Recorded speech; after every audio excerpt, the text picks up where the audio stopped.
NBA season's around the corner and World Series G is here, and it's time to trust the process. Philadelphia Sixers break down. This team's got big expectations, so let's take a look at that roster and see what they got. So let's get started by breaking down this Philadelphia 76ers roster. So obviously their star player, the process, Joel Embiid, their number one pick, Markel Fultz, J.J. Redick, Ben Simmons, Dario Saric, Rob Covington, Rashawn Holmes, Amir Johnson, T.J. McConnell, Justin Anderson, Nick Stauskas, Jaleel Okafor, who doesn't even play anymore, Jared Bayless, Timothy Lewalu Cabarro, long name, Corksmuz, James Michael McAdoo on the two-way contract. You see the little two? That's for the so he could go to the G League and play. They got that this year in 2K, which is pretty dope for the My GM mode. So let's break it down a little bit. So one thing I look at with teams, you gotta devise a defensive strategy, and you gotta know if you got good defenders. So if we sort, for the most part, it's not a great defensive team, which is typical for a young roster. So I mean, Covington is a beast. Like, if I had another team, I'd probably try to trade for Robert Covington because he might not cost too much, but he does have high value because of he's a 3-point shooter. He's B-3, but A defense. I think he's also like A steals on here, but you can see the 3 stars for the steals. So T.J. McConnell's also a good defender, and also Ben Simmons is a good defender.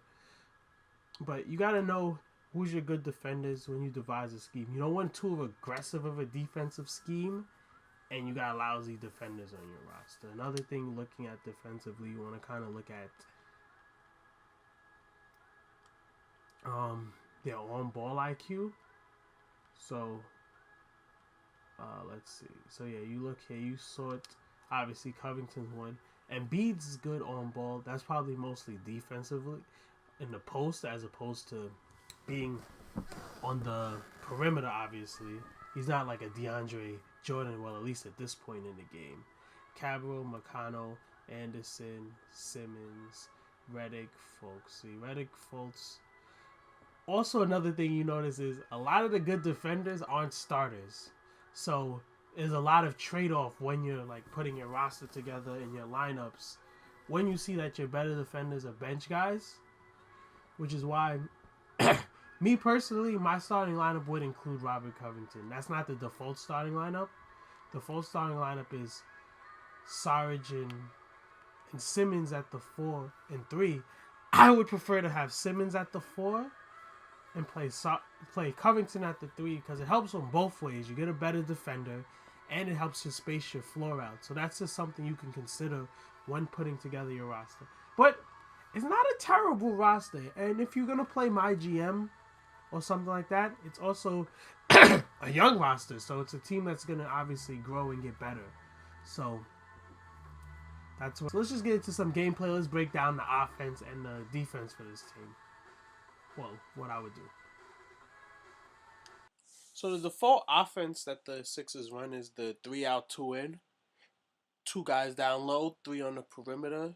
With their default starting lineup, that would leave Saric and Embiid on the low post. Well, down low. One's in the low post, one's in the high post. The interesting part about that lineup and why I don't like it so much is you leave Ben Simmons out on the perimeter, and he's a non-factor shooting. So when you're playing on Hall of Fame or against anyone good, they're just going to sag off and leave him. So you're going to have the paint pretty much stuffed because that guy doesn't have to guard Simmons. He's going to be sitting in the corner, just kind of sitting there, and nobody's going to guard him. Kind of like how guys guard Anthony Roberson.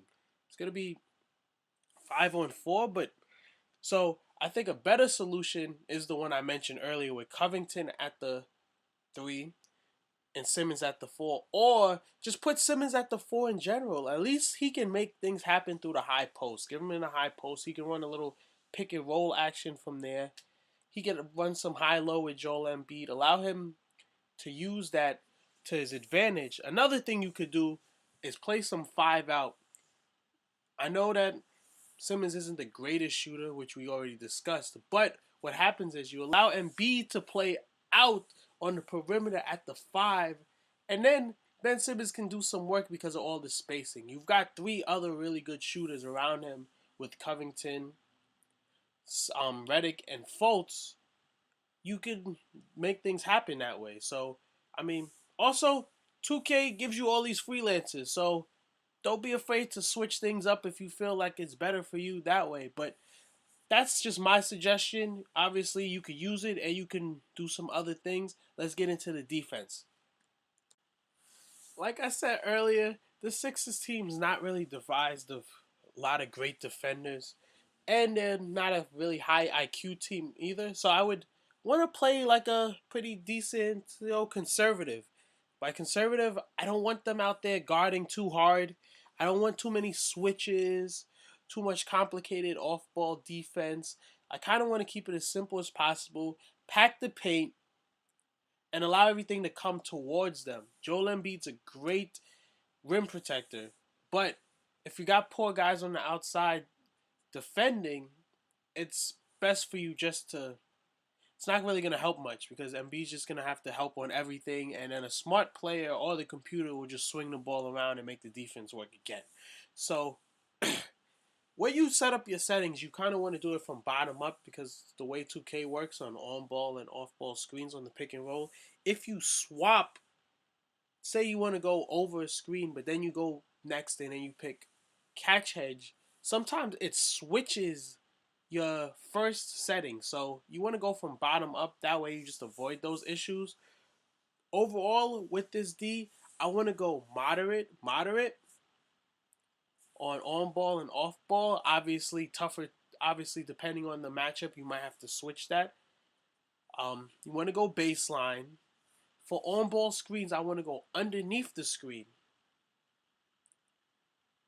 Um, just like I said, I just want to make sure that everything kind of gets compact and brought to you. Again, I want to catch hedge. I want to drop, make sure guys are coming towards me. For the center, because Embiid is a little quicker on his feet and has got a good on-ball IQ, I will soft hedge with him and allow the guy to go under. At least the point guard won't be turning the corner really hard, which could also be an issue. Switch rules, I want to leave to auto because the only options are switches, and I don't want any switches. When you put it auto, it's going to default to your regular off-ball setting, which will be the just to go under on the off-ball screens. 3/4 top on the post. That shout out to Sam Fam. Not a real post aficionado, but I will go with that. You also don't want to stay attached, obviously. Unless you got a big time catch and shoot guy off the pick and pop. Screen help rules, obviously we're going to go help, no rotation, help, no rotation. You want to have some help at least when something happens on the drive or on the screen, but you don't want too much. And that's basically it. That's my conservative game plan for the Sixers. Obviously, if you want to change up your defense, you got this particular style that you like, you can use it. But that's what I'm going to go with. And that's just my breakdown for the 76ers. So it's not completely in depth because we'd be here all day. I've got another one coming. Next team is going to be the Fear the Deer, the Milwaukee Bucks. Completely different style from this Sixers team. You'll see it when it comes.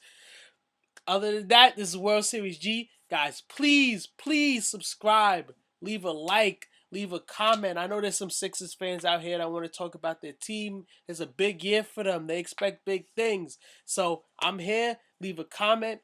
Subscribe. Like. This World Series G. Signing out. Peace.